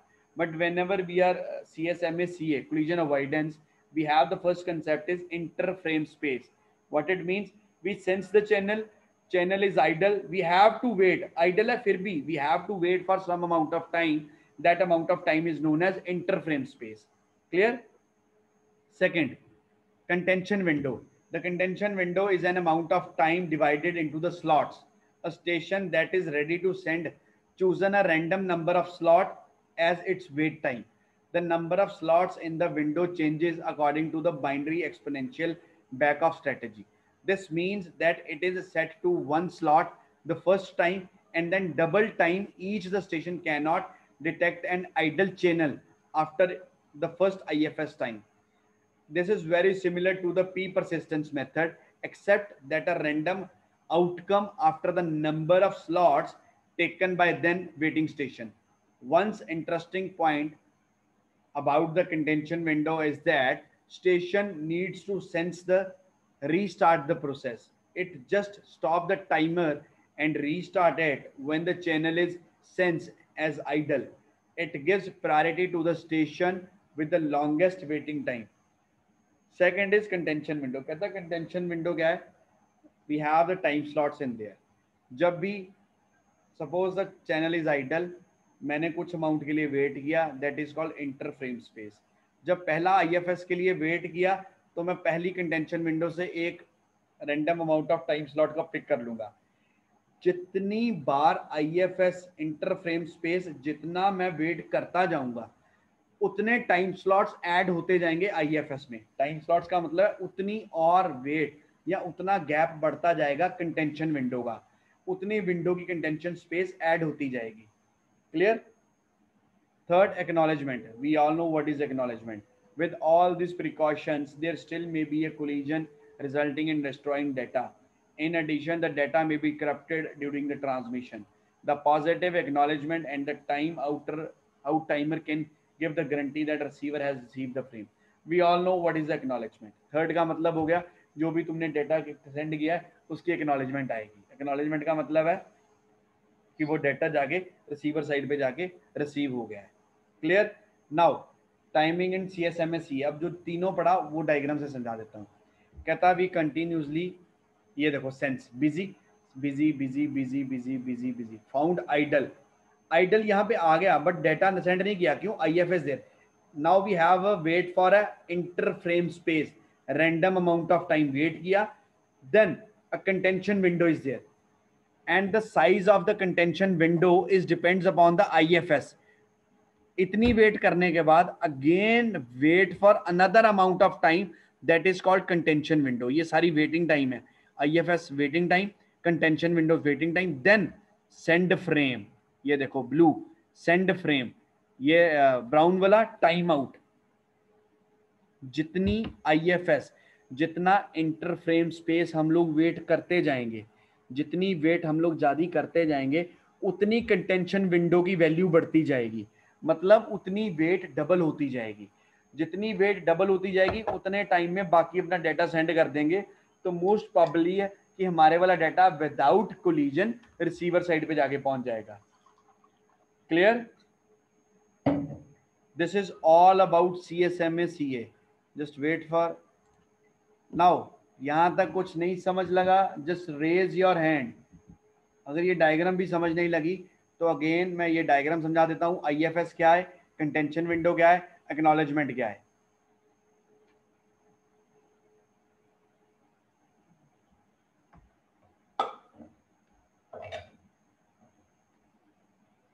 Everything is clear to everyone. That's good. ठीक है. Whenever a question of career sense multiple assess and with collision avoidance is there, in the case of avoidance we can avoid the collision. अब उसको avoid करने के लिए तीन method थे हमारे पास. वो तीन मेथड हम लोग यूज करते हैं. फर्स्ट था IFS, interframe space. If the channel is idle, idle के बाद भी हम लोग कुछ टाइम के लिए वेट करेंगे इंटरफ्रेम स्पेस की. सेकंड था कंटेंशन विंडो. जितनी IFS की वेट हम लोग करेंगे उतनी कंटेंशन विंडो का साइज बढ़ता जाएगा। कंटेंशन विंडो भी वेटिंग टाइम होगा, उतना वेटिंग टाइम हमारा बढ़ता जाएगा। जितना वेटिंग टाइम बढ़ेगा उतने टाइम में बाकी के अपने डाटा को सेंड कर लेंगे, तो उतना कोलिजन कम होगा। And the last one is to use the concept of acknowledgement. And we all know what is the meaning of acknowledgement, कि अगर हमारा डेटा रिसीवर साइड पे जाके रिसीव हो गया है, then the acknowledgement is received from our side. Clear? Okay, this is all about this topic. Just wait for a minute.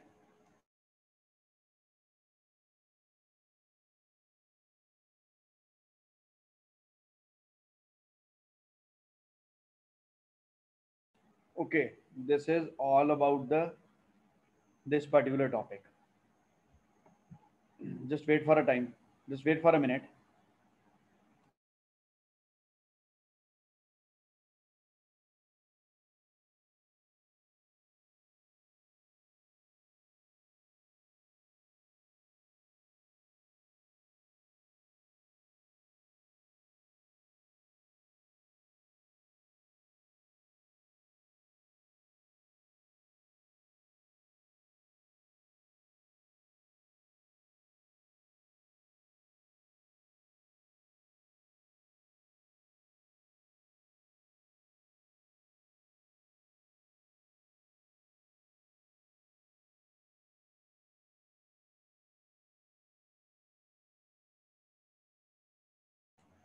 Okay, students, now I'm going to publish the poll on your screens. It's a time for a poll. Just wait for a minute.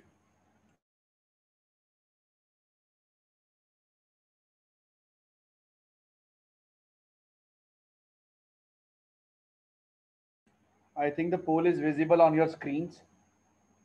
Attempt that particular poll. You have a 1 minute for that particular poll.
Okay. Uh, Wait. Poll 2 is published on your screens. The same time is there. Attempt the poll.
Pole 3 is visible on your screens.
Okay, so this is all about the polls. One poll is pending, but will be next. That is a part of the next topic. So we can move further to the next topic. Just wait for a time. I'm just going to share the screen.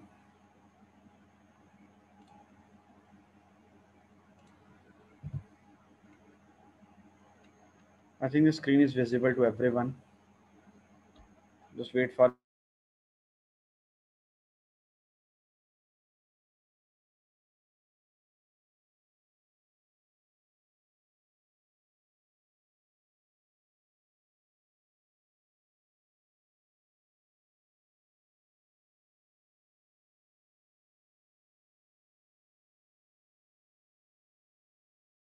Okay, now the next topic is IEEE standards. I think we all know what is the meaning of IEEE. IEEE is the Institute of Electrical and Electronics Engineers. Basically, IEEE तुम लोगों ने पहले भी सुना होगा. IEEE एक standard है which can define the number of protocols, the number of protocols used in the communication. In our syllabus we have the three protocols are there, or the three different standards of IEEE is there. The first is IEEE 802.3, or it can also called the Ethernet. तुम में से काफी लोगों को पता होगा what is Ethernet. Ethernet is a set of technologies and protocols that are used primarily in the local area network. Ethernet पता है ना, local area network में जो LAN cables के थ्रू, LAN कार्ड के थ्रू हम लोग नेटवर्किंग करते हैं, यहाँ अपना इंटरनेट चलाते हैं. It was first standardized in 1980s by the IEEE 8.2 802.3 standard, and IEEE 802.3 defines the physical layer and the medium access control sublayer of the data link layer for the wired Ethernet networks. Basically, it defines the Ethernet networks, or how the different systems they can connect with each other in the LAN. The LAN cards. LAN card के बारे में तो सुना होगा सबने. Ethernet is classified into two categories. It can be classified into the two categories. The first, classical Ethernet and switched Ethernet. Classic Ethernet is the original form of Ethernet that provides the data rates from 3 to 10 Mbps. The varieties are commonly referred as 10 base X, Here 10 is the maximum throughput. 10 means जितनी speed होगी हमारे internet की, Ethernet के में define करेगा 10 हो गया, मतलब 10 Mbps की स्पीड है. And base denoted use of base band transmission. And x is the type of medium use, जो मीडियम हम लोग यूज कर रहे होंगे. जैसे हम लोग कहते हैं ना, मेरे घर में नेट चल रहा है, इसकी स्पीड कितनी है, 70 Mbps. तो 70 बेस हाइफन एक्स होता है. एक्स हो गया जो मीडियम यूज हो रहा होगा, 70 हो गया 70 Mbps, और बेस है वो बेस बैंड ट्रांसमिशन को डिफाइन करेगा. Clear? Most varieties of classic Ethernet have become absolute in the present communication scenario. पहले वो यूज होती थी क्लासिक, बट अब उनमें से कई हैं जो खत्म हो गई हुई हैं. अब स्विच्ड इथरनेट चलता है. स्विच्ड इथरनेट जो हम लोग यूज करते हैं, the second type of ethernet. A switched ethernet uses switches to connect to the stations in a LAN. सबने लैन के कार्ड देखा हुआ है ना. स्विच इथरनेट है जो हम लोग डिफरेंट सिस्टम को आपस में कनेक्ट करने के लिए यूज करते हैं, different switches. It replaces the repeaters used in the classical Ethernet and allows full bandwidth utilization. What it means, जब भी एग्जाम में तुम्हें आ जाए IEEE 802.3, 802.3 का मतलब है या 802.3 लिखाएगा या इथरनेट लिखाएगा.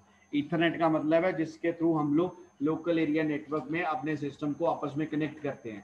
दो टाइप का होता है, क्लासिक और सेकंड इज स्विच्ड. क्लासिक में क्या था, क्लासिक पहले यूज होता था जिसमें हम लोग स्पीड मेंशन करते थे. फॉर एग्जांपल जैसे लिख दिए 10 बेस एक्स, 10 उसकी मैक्सिमम स्पीड हो गई. बेस डिनोट करेगा बेस बैंड ट्रांसमिशन को, और एक्स होगा मीडियम जो यूज कर रहे हैं, जैसे 70 Mbps.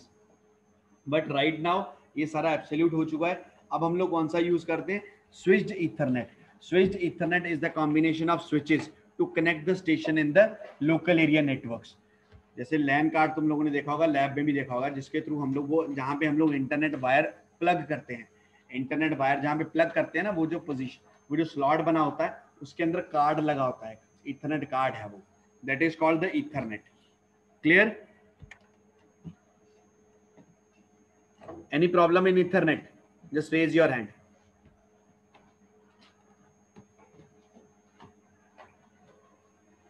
Okay, that's good. अब इथरनेट में अगर क्वेश्चन आ जाएगा ना, आइदर द क्वेश्चन आएगा इथरनेट, एक्सप्लेन द इथरनेट, और IEEE 802.3, तो हमें पता ना चाहिए 802.3 को इथरनेट बोलते हैं.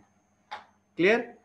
नाउ द सेकंड, ये इसका आ गया फ्रेम फॉर्मेट. जो पहला दिया हुआ वो क्लासिक वाले का है, और जो सेकंड दिया हुआ है वो IEEE फ्रेम फॉर्मेट दिया हुआ है 802 पॉइंट का. दोनों में सिर्फ एक ही डिफरेंस है, सेकंड वाला जो नीचे दिया हुआ है उसमें देखो सेकंड 1 बाइट है SOF, जो पहले वाले में एग्जिस्ट नहीं करता. ये इसका फ्रेम फॉर्मेट है. क्वेश्चन आएगा तो फ्रेम फॉर्मेट भी डिफाइन करेंगे. क्लियर? अब फ्रेम फॉर्मेट डिफाइन करते हैं. द फर्स्ट क्या था, preamble. Frame format of classic Ethernet and IEEE 802.3. The main fields of the frame of classic Ethernet are, the first is preamble. It is the starting field that provides alert and timing pulses for the transmission. ये starting field होगा इसका. In the case of classic Ethernet, it is an 8 byte field, and in the case of IEEE 80.3, it is of 7 bytes. Preamble, which shows the starting of the frame. Clear? Second, start of frame delimiter, SOF. It is 1 byte field in IEEE 802.3 frame that contains an alternating pattern of ones and zeros ending with 2 ones. वही जो starting में तुम्हें पिछली बार भी हम लोगों को पढ़ा ना, 1 0 0 0 0 0 1. Clear? Next, destination address. It is a 6 byte field containing the physical address of destination station. Destination station का फिजिकल एड्रेस होगा. Source address, which contain the address of source. Next is the length.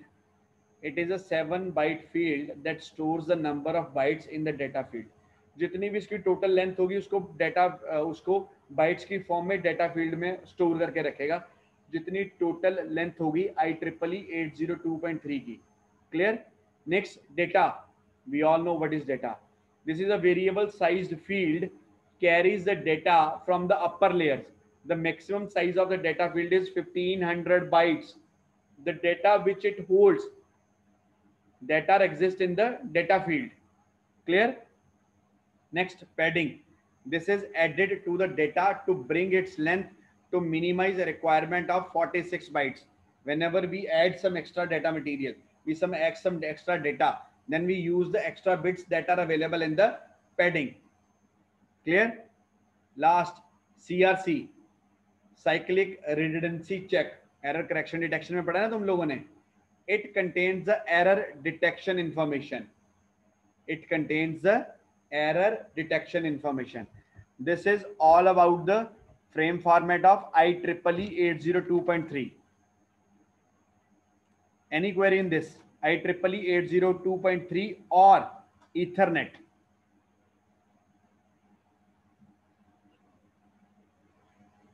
Everything is clear to everyone?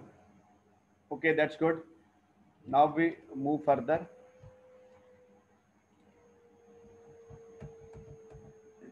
Next, Gigabit Ethernet. In computer networking, Gigabit Ethernet is the term applied to the transmitting Ethernet frames at a rate of gigabit per second. Basically, it is a part of Ethernet. Ethernet हम लोग पढ़ चुके हैं. Whenever a frame transmitting rate of the frames, they are defined in a gigabit, then we called it is a gigabit Ethernet. जैसे MBPS वहां पे पढ़ा ना, ये सब पार्ट है Ethernet का. जब भी gigabits की फॉर्म में डेटा रेट को डिफाइन करना होगा, then we define that it is a gigabit Ethernet. Clear? The most popular variant 1000 base T is defined by the IEEE 802.3 AB standard. अब ये चीज में कंफ्यूज ना होना, 802.3 Ethernet है, वो लैन केबल वाला दो तरह का होता है, जिसमें MBPS की फॉर्म में हम लोग बताते हैं. बट सेकंड आ जाता है गीगाबिट इथरनेट. वो इथरनेट का सब पार्ट है, जिसमें whenever we define the bits of stream in the form of gigabits, तो हम लोग उसको बोलते हैं गीगाबिट इथरनेट.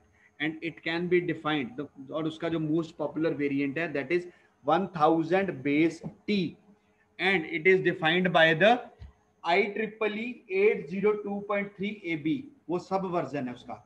802.3 हो गया Ethernet, 802.3 AB is a subversion which defines the gigabit Ethernet. Clear?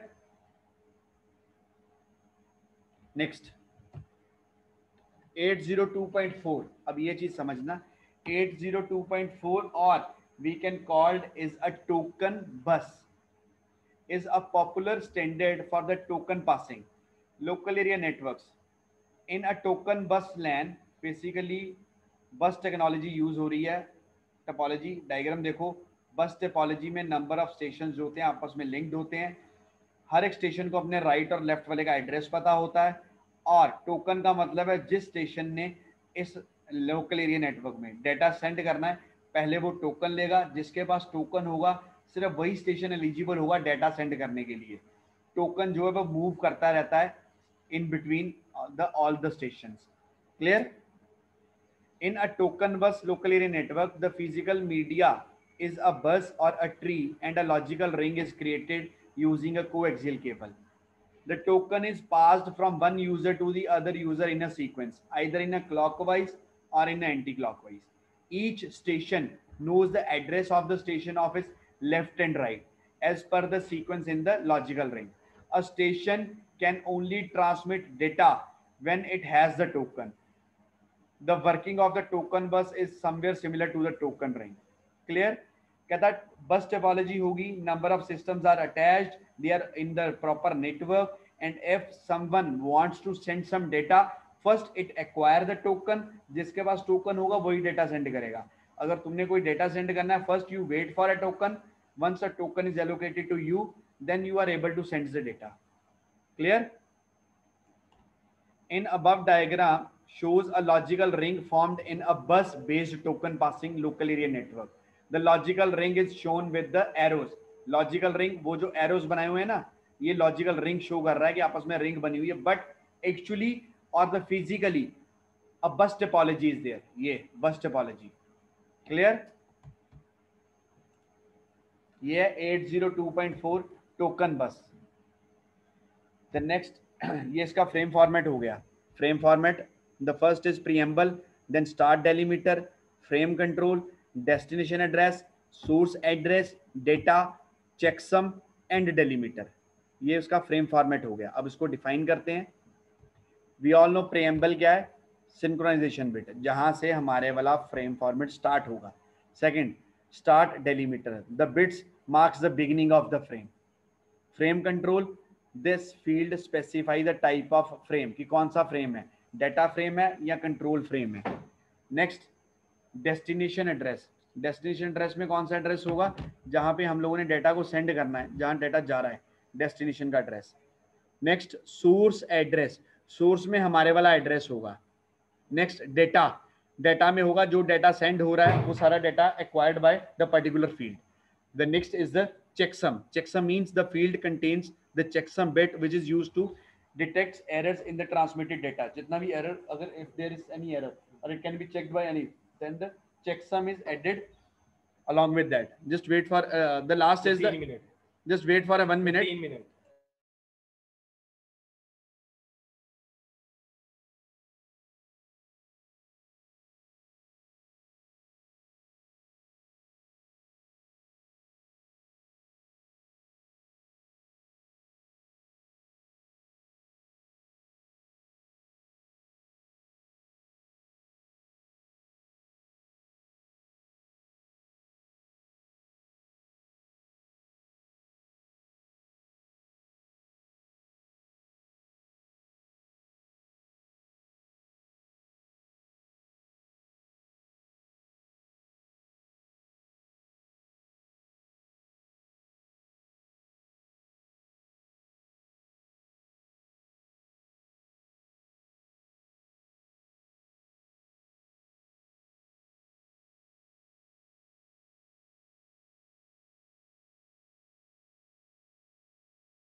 Okay, students, checksum के बाद है last the end delimiter. And delimiter it denotes the end of the frame, कि भाई फ्रेम यहाँ पे जाके एंड हो गया है. Clear? Okay. Now the next is the token ring. This is the last topic. Token ring, the difference is only one difference is there. In the token bus, a bus topology is there. In the token ring, a ring topology is there. Token ring protocol is the communication protocol used in a local area network. In a token ring protocol, the topology of the network is used to define the order in which stations send. The stations are connected to one another in a single ring. It uses a special 3-byte frame called a token. What it means? A token is passed in between the ring. Number of stations, they are the part of the token ring. They are the part of a ring. जिसको भी data send करना है, first it acquires the token, then sends the data, and the token can be moved either the clockwise or the anti-clockwise. Token ring and token bus, they both perform like a same, but in the case of token bus, they have a bus topology is there, no ring is there. We make a logical ring, अपने आप बनाते हैं हम लोग. But in the case of token ring, a ring topology is there. They are connected in a ring, and the token is moved either in a clockwise or in a anti-clockwise in a particular format. This is the difference only. So this is all about the today's lecture. If anyone having any query in token ring, token bus, ethernet, gigabit ethernet, just raise your hand so we can clear out these queries.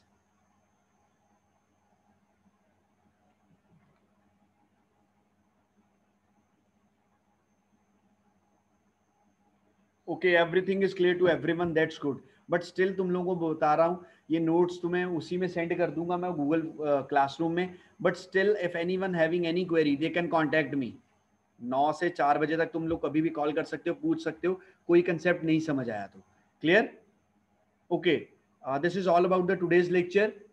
We done with the half section D. You can also cross check the syllabus. So thanks for the today's class. Now I am going to end the class for everyone. Okay, students, bye.